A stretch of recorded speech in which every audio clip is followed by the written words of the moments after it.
بسم الله الرحمن الرحيم ياسين والقرآن الحكيم إنك لمن المرسلين على صراط مستقيم تنزيل العزيز الرحيم لتنذر قوما ما أنذر آباؤهم فهم غافلون لقد حق القول على أكثرهم فهم لا يؤمنون إنا جعلنا في أعناقهم أغلالا فهي إلى الأذقان فهم مقمحون وجعلنا من بين أيديهم سدا ومن خلفهم سدا فأغشيناهم فهم لا يبصرون وسواء عليهم أأنذرتهم أم لم تنذرهم لا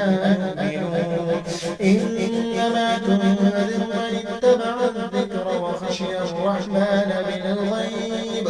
فبشره بمغفرة وأجر كريم إنا نحن نحيي الموتى ونكتب ما قدموا وآثارهم وكل شيء أحصيناه في إمام مبين.